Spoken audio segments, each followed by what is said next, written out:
We are very pleased to welcome Jan Geissler, CEO of Patvocates, a think tank, consultancy, and social enterprise on patient advocacy, health policy, and patient engagement in research.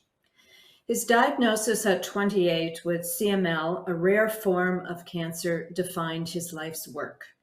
He is a champion of patient advocacy and has co-founded many patient organizations, including LeukaNet, European Cancer Patient Coalition, CML Advocates Network, Acute Leukemia Advocates Network, and work group of European Cancer Patient Advocacy Networks, known as WeCan.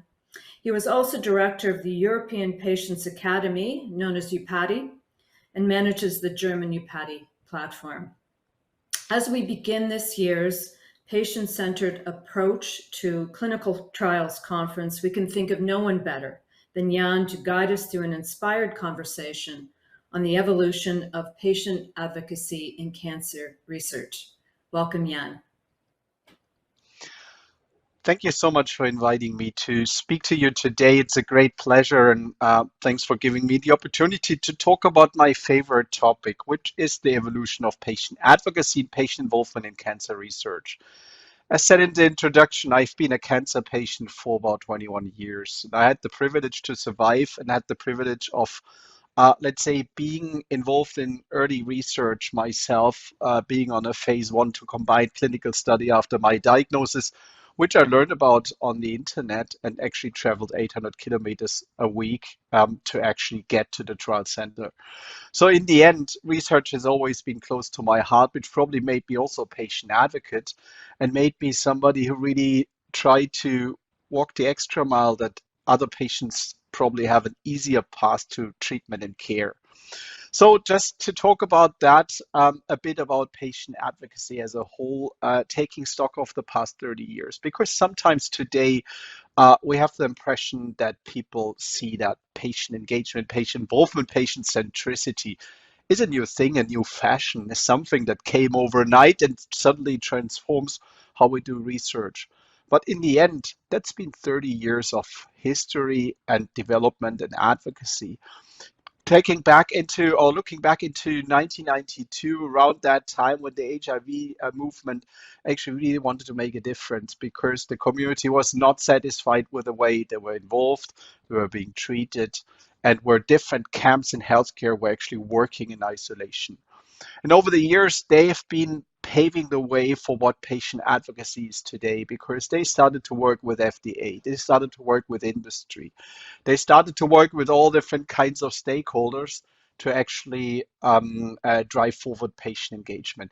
And you can see the whole timeline here over the past 30 years where there have been milestones of FDA engaging with patients, milestones like the EMA in 2005 to start engaging with the patient community and strengthening that kind of collaboration year by year. Then the emergence of EUPATI in 2012 was probably one of the milestones over here in Europe because we got together industry, academia, patients to really drive patient training and patient knowledge and advocacy and capacity around engaging in R&D. Because in the end, like people like me, I have not been, I didn't know anything about research because my background was business. I was working in telecommunications and media, and suddenly cancer got me, and so I had to get engaged. But I had no idea how research works. And I learned it the hard way, and EUPATI has actually built the base that patients like me can actually understand how research and development and regulatory affairs work. And a lot has happened since patient-focused medicine development as a PFND as a transcontinental initiative, which I was also involved from the very start, which really tried to develop tools and methodologies around patient engagement and bring all different stakeholders together. And I don't want to mention all different bits and pieces here, but you can see the red curve actually from somewhere around 2016, 2017, when the first EUPATI trainees actually left the course and were actually appearing in all different kinds of places. we could see an acceleration of the whole topic of patient engagement. Of course, supported by many activities in EMA, in FDA, in industry, in EOPADI, in PFMD, which continue to develop processes how to engage in a structured way with the patient community. Well, that's where we are. You can see the black line. That's where we are. We're far not at the end. And I'm going to talk a bit more about what's happening at the front line of patient engagement at the moment. But if before I do that, I want to take a bit stock about our own community. And of course, I mean, apologies that I'm speaking a bit from a European perspective, because that's why I am, and that where the roots of my advocacy work are. So when I started in 2001 as an advocate, patient engagement was very different than today. There were barely any umbrella groups that exist today. There were, let's say, still rivalry and different, let's say, caution on different sides between the rare disease community and the oncology community, with more than 5,000 rare diseases and with cancers that were getting so much attention, as oncology was always first in terms of getting attention by industry. And then rare cancers lost somewhere in the middle because they struggled with the same issues like in rare diseases. But they also struggled with getting the right attention in oncology. And then, of course, hematology being in both camps and pediatric.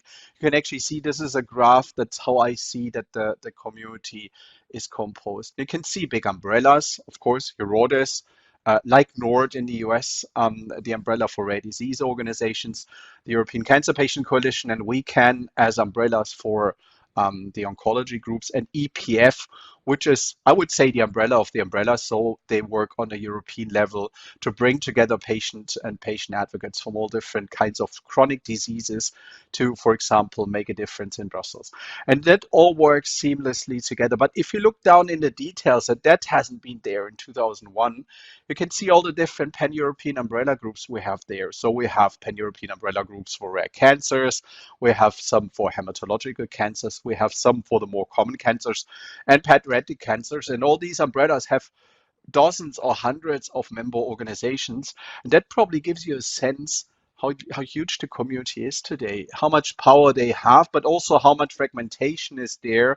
And of course, the community always needs to try to bring that together and work with a common voice and really develop tools across diseases, because usually policy or the way research is being done is not specific to colorectal cancer or to chronic myeloid leukemia or to breast cancer or to whatever. It all follows the same process, but in the end, research is then being done in those diseases. But that's how the European patient community is more or less composed. And of course, we can't do that alone, because as patient advocacy organizations, we have, let's say, 3 different levels on which we operate. What we sometimes call our core thing that we do is patient support and navigating patients through healthcare, but then healthcare policy and research. And here you can actually see all the different interfaces the patient community in cancer has actually developed over the years to interface with medical societies like the European Society of Medical Oncology, ESMO, or the European Hematology Association, EHA, but also to like the EMA or the European Commission or more HTA-related organizations like ISPOR. So that's been quite a strong link, because the patient community really tried to work with all the different stakeholders and be sometimes a bit like a mediator. And sometimes we're very impatient patients and really are very strong in demanding and asking and requiring what people should be doing. And on the other hand, we sometimes bring different camps together. And that's been part of my journey as an advocate over the past years, to help the community to drive these kind of collaborations to really make a difference in healthcare policy and research. So if we now talk more about research, how does that work? And that's a roadmap that we have actually published a couple of years ago. That's very practical, because people were asking in clinical development, in medical and regulatory affairs. So yeah, patient involvement, patient centricity sounds like a great thing.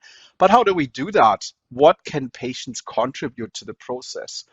And that's why we built that roadmap, which has also been used all across the EU party training material, where you can see from setting the research priorities when designing a study over the design and planning, which is the red phase in the middle, where you define the protocol and you think about patient information for potential participants and informed consent documents and ethics review.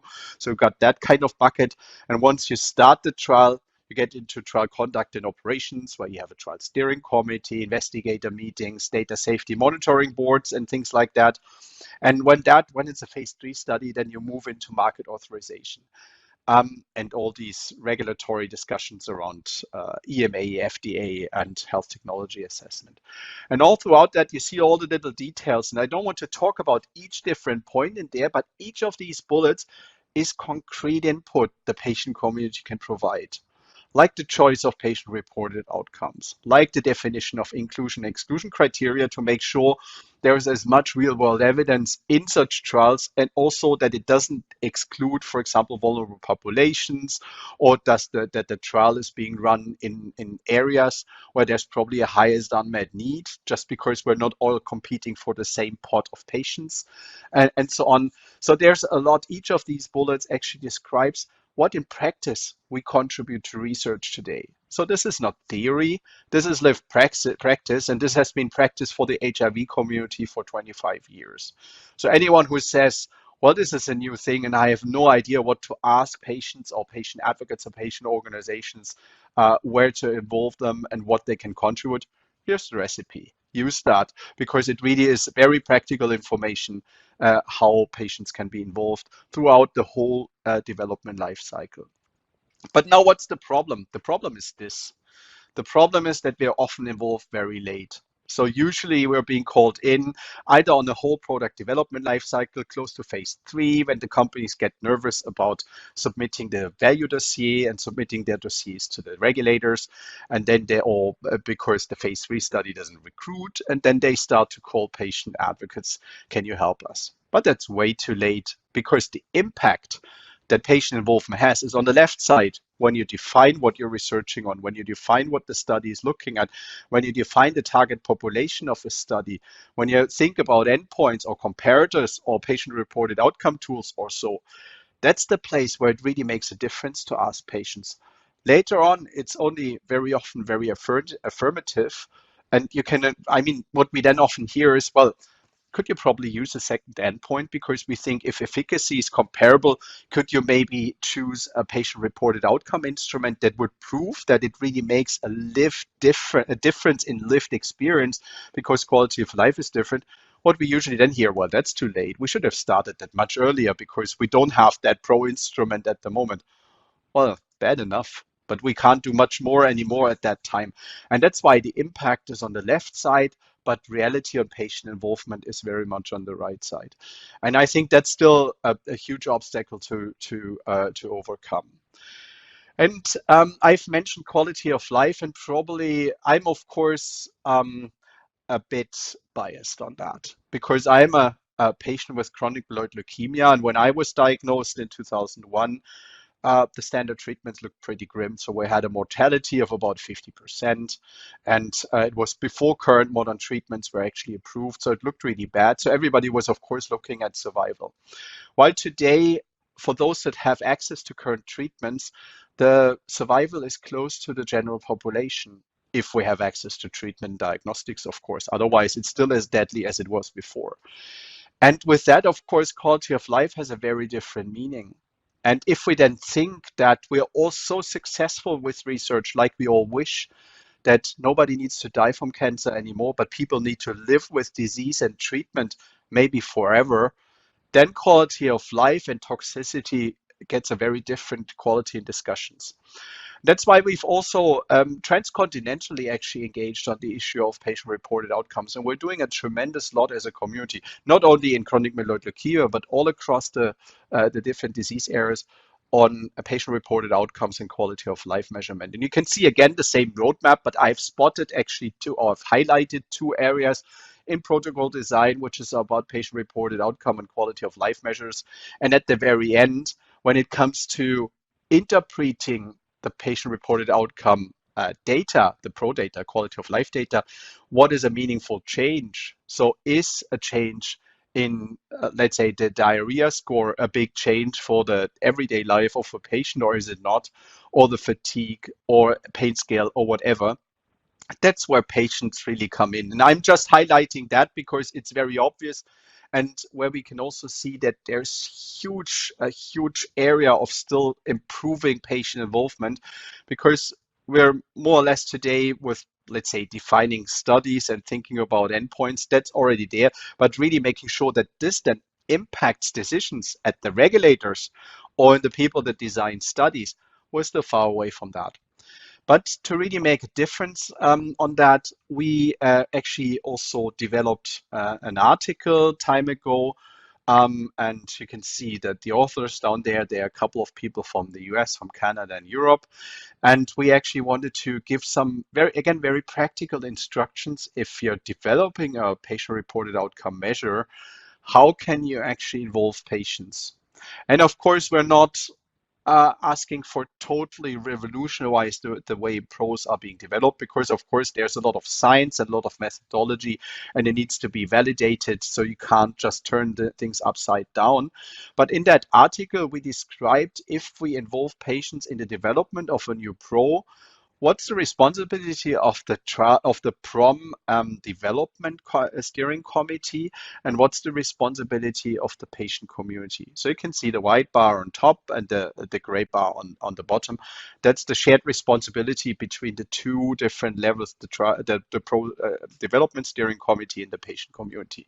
So again, I'm just highlighting some examples because they are practical instructions for people that know, okay, I'd like to involve patients, but how do I do it? And that's the big advantage of 2022, because there's been 30 years of methodology development and of tools and of all kinds of things. So today we should no longer ask, how do I do it? Or why should I do it? We should just ask, where can I find how I can actually implement such a thing? But of course, there's another challenge, which we've been facing probably a decade ago, because it's great if you're calling for patient involvement everywhere, but what do you do if you don't have trained patient advocates that actually understand the process? Because of course, when you discuss about the trial protocol, you cannot just invite anyone. You need people that have some clue about how research and development works, what the clinical trial protocol is, how pharmacovigilance works, the basics of statistics, or the regulatory process after submission of data, and so on. So people need to, of course, lay people like me that never had a medical education, need to understand how the technology of drug development works. And that's led to the setup of the European Patients Academy, EUPADI, which was a public-private partnership, mostly funded by the European Commission, a consortium with more than 30 institutions. And I was actually coordinating that project on behalf of the European Patients Forum. So we really developed in-depth trainings for patient advocates to understand the whole process of development of drug development and regulatory processes. And in the meantime, we have trained in Europe about 250 patient experts across about 60 therapeutic areas. So we have some very highly trained patient advocates all across the different rare diseases, common diseases, oncology, hematology, neurological diseases, metabolic diseases, and whatever. And of course, 250 is still not enough. So the EUPADI continues, of course, but more and more patients are there which can really live up to par. They're not trying to be better scientists, but really to discuss with scientists and clinicians and researchers how a good study, or what a good study would look like, that patients want to join, that would recruit and would deliver meaningful results addressing patients' unmet needs. But of course, that's only part of the story. R&D is one thing, but we also discovered in Europe that each of our pan-European umbrella organizations was doing their own training and education in some way. So we were doing the same thing for our community. We were training patient advocates about how to build their NGOs, how to do good governance, how to fundraise and whatever, or how to address issues in the healthcare system, how to do policy work. And we discovered most of that is not relevant just to colorectal cancer or melanoma or CML or whatever, we discovered there's a lot of common ground. That was the main reason why we started the work group of European Cancer Patient Advocacy Networks, WeCan, because we said we don't want to found another umbrella to have another umbrella that represents each other. We wanted to have a very hands-on network of patient organizations that share resources and, let's say, try to pull things together that otherwise everybody would be doing on their own, which is highly inefficient. So you can actually see the 4 columns here that we train in the WeCan Academy. Disease and care is always disease specific. So in colorectal, different than in CML, but the blue, the orange, and the red columns are actually common across the diseases. And we've held trainings all across the community in Europe. And because of the pandemic, we had to virtualize that. So we have now launched an e-learning training program and system for patient advocates, which, by the way, is open access. So you can access it from anywhere in the world. So that's been our training effort, really, to increase the capacity, because I mean, I want to retire at some point in time. I don't want to do that until I'm 90 years old. So we need many more people like me that actually can go to all the different committees, work with all the different researchers. And that's exactly why we set up jointly the EU Party and the WeCan Academy, to drive the number of people that really know what they're doing in patient advocacy. And one common theme that has emerged over the past 3 years was evidence-based advocacy. Because, I mean, we can bang our head against the wall like crazy, but that only creates headache over time. So we said we need to have good data. So our opinions are underlined with solid data where we can actually prove our point. And it's much more powerful than if we say, I heard in my patient group very often that people suffer from grade 2 diarrhea on a specific therapy. It's much better to go there and say, well, out of the 65-year-old and beyond, about 23% suffer on this therapy about this kind of side effect. This is power, because that's when you get the doctors and the regulators listening. And that's why we started evidence-based advocacy as a broad concept. We developed an 8-module training course for patient advocates on evidence-based advocacy. So how to generate your own data, how to analyze the data, how to publish the data. And that's all, for example, on the WeCan Academy in open access, that patient advocates can train themselves how to generate evidence and how to use that. And I would say, in the light of what, for example, FDA has published with PFDD, the patient-focused drug development recommendations also to pharma, and their current, let's say, framework for patient experience data, it is extremely important to know your stuff as a patient advocate, to think about how can we generate our own patient preference study, our own patient experience data, how can we engage in quality of life, and so on. And we've ran a couple of projects, for example, in acute leukemias and AML. Everybody was so focused about efficacy and about mortality and overall survival that there was very poor coverage of quality of life. So how do people that do not die from the disease actually live on? And nobody really could tell about this. So we did a survey as the Acute Leukemia Advocates Network, generated solid data, used a validated scale in our questionnaire to actually get proper data based on validated questionnaires. And we've published that data. And at the moment, we're in the middle of presenting that also at the big congresses. So this is evidence-based advocacy, just one example. And I know that, for example, Digestive Cancers Europe is doing a lot in that space too. But now moving away from that, just to think about where we are today, you can actually see the patient engagement landscape. You see all the different areas, from guidances over capacity building and training activities, as well as clinical trials info. So how to find info about trials and access. The whole issue about plain language summaries, which has gotten a lot of traction due to legislative change over here in Europe. The whole issue of legal agreements, because we know if we as patient advocates work with industry, we're always getting these huge contracts which nobody can read. And of course, the whole issue about compensation. If we're asked to work a lot on a research project, we also need to be compensated. But what's fair market value for people like us?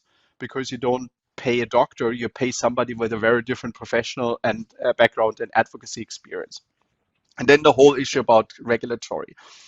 So this is actually how that kind of flower looked like not very long time ago.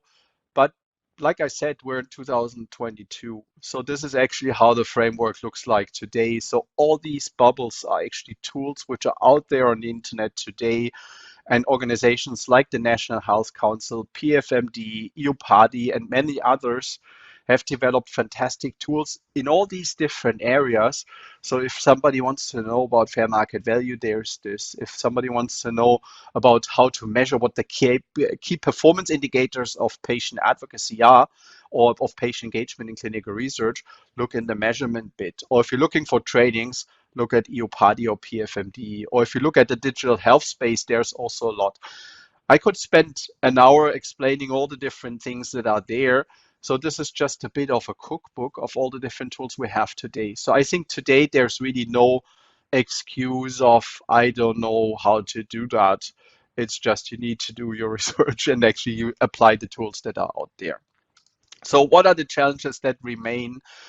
There are, of course, challenges. If I just start with the one on the bottom, need for more capacity. I mean, I mentioned that 250 EUPADI trainees sounds fantastic, but if you just think about 5,000 rare diseases and more than 200 cancers, not to speak about neurology and metabolic and whatever kind of thing, there are so many diseases out there. If every community wants to have at least 2 or 3 well-trained, fully educated patient advocates to engage with researchers, we need many more EUPADIs. And so the need for capacity and capability building is important.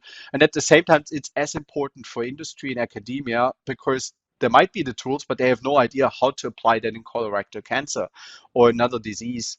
And that's why it's so that the whole issue about capacity and capability building is as important in the patient community as it is in the academic and industry community. Then the whole issue about fragmentation, of course, you can see the diversity, how organizations are applying patient involvement. So there's also fragmentation of communities, but also fragmentation between those that are fully up to speed on methodology and those that haven't even started yet, which of course widens the gap in terms of how effective these organizations are in doing patient-centric research. And of course, the new role for patient representatives also has its challenges. I mean, people are usually doing that as volunteers, or they have their normal job, or they're actually sick and just can't perform the way we sometimes think they should. And especially as companies sometimes expect them to be. So the new role for patients is a challenge, especially if we always say it needs to be patients themselves and volunteers, but everybody else in the room is highly paid doing that as part of their job. But we expect patient advocates to volunteer because only then you get the genuine opinion of that. I have a lot of expressions which I don't bring forward in this webinar, but well, we need to rethink. And then the whole thing about tokenism is widely spread. A lot of people talking about patient centricity, but sometimes you get the feeling it's more like the patients at the center standing in everyone's way. So tokenism is also still very prevalent. So we need to make a difference there to make sure that whatever patient engagement brings has an impact on decisions and is being done before decisions are being taken. There's still a long way to go there. So as a summary, I mean, what I wanted to just address is to say they're very active communities, transcontinental communities, European communities, national communities. There's been 30 years of evolution of patient advocacy. And I think there's so much out there. The collaborative spirit today is there. Patient centricity, patient involvement, patient engagement is just everywhere, whether you talk to FDA or other regulators or talk to industry or academia, everybody's talking about it. So I think the general collaborative spirit is there. There's also a lot of political and institutional will.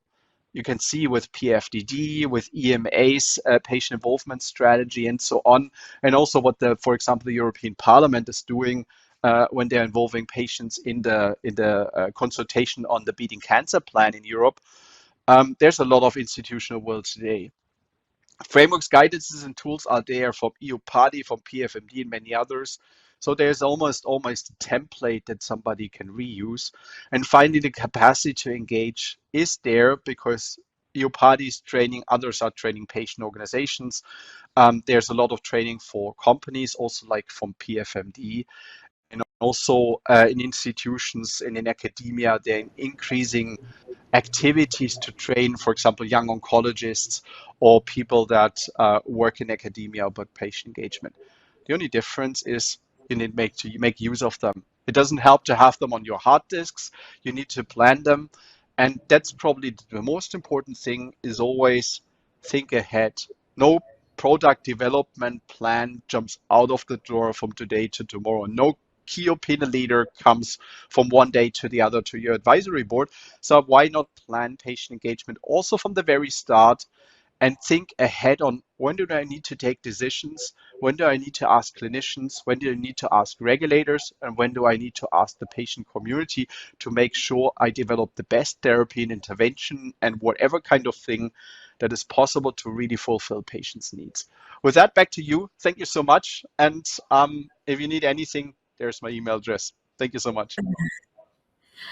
Yeah, that was extraordinary. And I most appreciated the conversation that you brought forward. This has been 30 years of development. We oftentimes think that patient engagement and research is a new conversation. It is not. So congratulations on the extraordinary work you and your team have done in bringing what I call practical solutions. Cookbooks is the language I think you used also to the table. If you don't mind, I'm just going to ask a couple of questions because this conference is very much focused on disruption and innovation. I know that the North American markets can learn a lot from Europe. We're very curious about patients being put into consideration earlier in the process. One of your graphs showed how much there was activity with patients being asked, phase 4, once products were in markets, et cetera, et cetera. What kind of guidance can you give or advice can you give on bringing patients into the conversation earlier, particularly in some of the development of research priorities, as an example? Have you had experiences with that or any kind of case studies that you could share? Yeah, sure. I mean, of course, there are huge amounts of examples in the rare disease community because in these areas, very often there was no commercial interest. There was no resource actually to develop new interventions. It's been very often the parents or the patients that were driving research and trying to bring everyone to a table and say, guys, what can we do? So I think I've learned a huge lot from the rare disease community on that. I mean, in general, I think it's mainly a topic of pre-planning. What I often hear is that people are saying that are in research, but I mean, we don't know at that time whether this is ever going to work. We have a biomarker or an idea, but we actually can't tell exactly whether this is going to work. So it wouldn't be disappoint the patients by involving them early.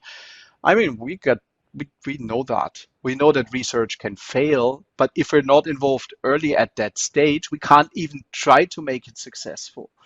And that's why engagement is fine. And if things don't work, we understand we're as sad as everyone else, but we need to be engaged at that stage. And I think that kind of honesty to say we engage early, we don't know exactly where it's going. We might be discussing some things a bit early. We might be discussing some things in a rush, but we have a plan laid out if it all works. And those are the touch points where we want to work with the same guys that they know our research, they know the trials, they know the landscape. That's good involvement then. Yeah. Planning is a good word, and it's a very simple concept, I think, understanding the future. I'm going to close on one final question, if you don't mind. I'm impressed beyond belief at the level of collaboration, the level of stakeholder engagement, the ability to, I'll use the words, rally a community. What's your secret? How did you get so many people engaged in such a large endeavor, and how can we learn from that for specifically the Canadian market? Even the engagement of the pan cancer community itself is challenging. Hmm. I mean, hard to say there's a general recipe for that. It's important to probably empower people. I mean, get a sense of what people can do really well, and then try to empower them in their strength. There might be people that are very interested in research, but they don't want to sit on NGO boards and do that kind of more, let's say, social stuff or also around NGOs. So if that's totally fair, let's involve them in research. So I think what I've been trying always to do is to find what is the interest of people, what really makes them wake up at night to try to make a difference. And I think that's an important thing. And the other thing is give up on competition. Because I mean, our business is sharing as patient advocates, so open sourcing our stuff.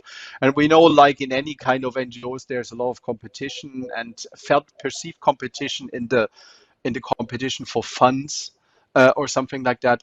But I think the secret recipe has always been to be not competitive, but trying to empower people and trying to open source everything we do that somebody else can reuse that. And that's probably also been one of the instruments in EU Party because we open sourced everything. Everything we developed was developed under Creative Commons license. And I was pushing that from the beginning to say, this shouldn't be copyrighted, that people can't reuse that. What is the use of a PDF that nobody can edit with images that are not reusable because they're owned by agencies? That's why we open sourced everything. And I think that has been probably one of the biggest enablers for EU Party by open sourcing the stuff that we did. Thank you so much for that. I know we could chat for another hour. I think what we want to do as part of this conference is to also offer at least a couple of links to UPADI resources, some of the great resources that are available in Europe. Jan, thank you so much for taking time. I know we have a big time difference between ourselves and Canada, and we do appreciate you being here. And it was incredible to have you as our keynote today. Thank you. Great pleasure. Thank you so much for inviting me. It's been a great pleasure.